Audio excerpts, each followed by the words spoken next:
Drugs and prostitution often go hand in hand. Nowhere is that more evident than right here in Albany. Every night of the week, women walk the streets looking for men who are looking for women. The majority of the hookers need money for illegal drugs, and for as little as $20, they are willing to have sex in the streets.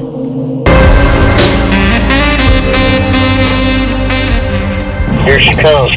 Wednesday night on the streets of Albany. We got a prostitute over right now going to get picked up by a subject in a car. Sheriff's deputies are targeting women who peddle sex. There's one sitting on the bench at the corner of Acorn. For the undercover deputy cruising the east side of town. There's another one walking here at Elsom and Leonard. Sex is easy to find.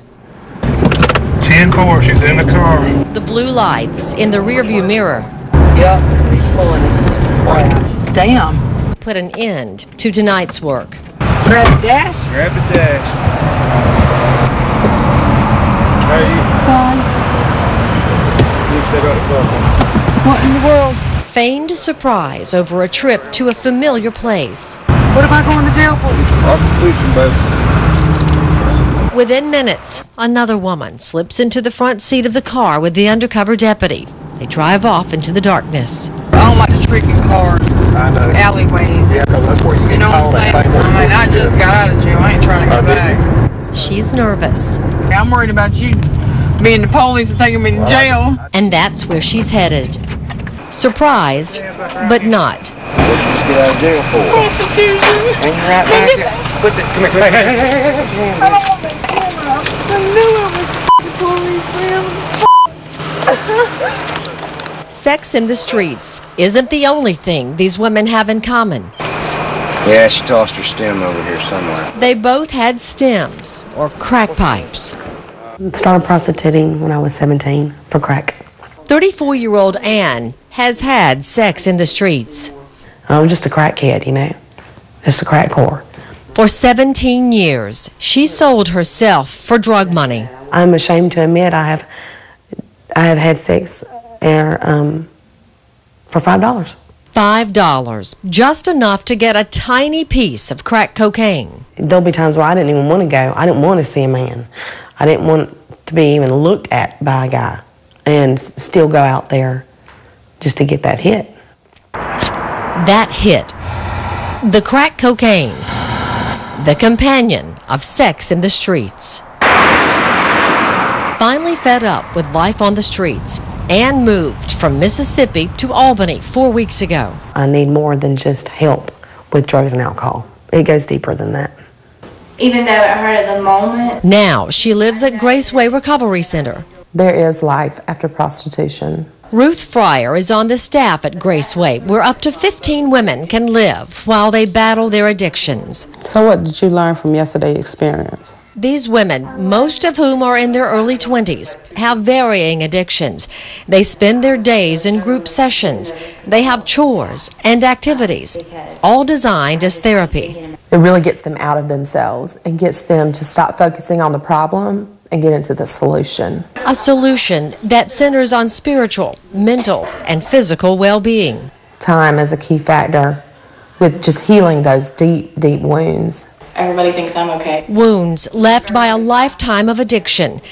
Ann vows to overcome them and hopes her story will help someone else. There is help for women out there like myself to get help and to get off the streets. The streets, where drugs and sex are for sale.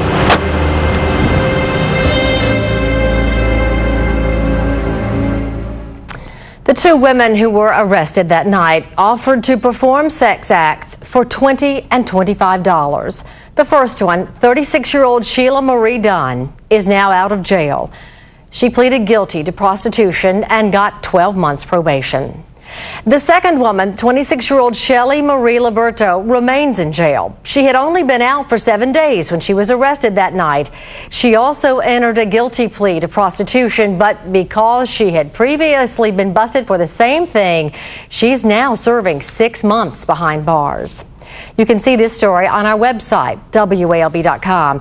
Tonight at 11, the men who keep prostitutes in business. We'll take you along as officers arrest men who ride the streets looking for sex. It's not uncommon to see law officers arrest prostitutes and haul them off to jail. But what about their customers? Law officers say men are equally responsible for a crime that affects us all, so they go after them with some tempting bait. WALB News 10's Dawn Hobby goes undercover to expose sex in the streets. Yeah, that's it. Their uniforms are revealing tank tops. We don't want you to look too good. Their badges replaced by fake tattoos. Oh, there's my mascara. Do I just say, well, come on, let's go? Instead of guns, their weapons are lipstick. That actually looks better. These female deputies are on the prowl for men who want sex in the streets. It doesn't take long to find them. Eric, she get in the car? 10-4, she's in the car. Which way are they going? Y'all need to stop. Every night of the week, men ride the streets looking for prostitutes. All right, y'all, come on in. And when the fake hookers give the signal, game over.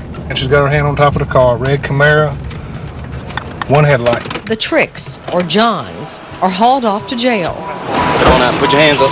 Hands up. Hands up. Their crime, pandering.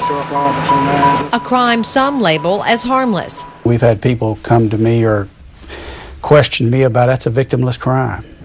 And you know that's not true. So who are the victims? We had one situation where there was a child less than 2 years old in a car seat.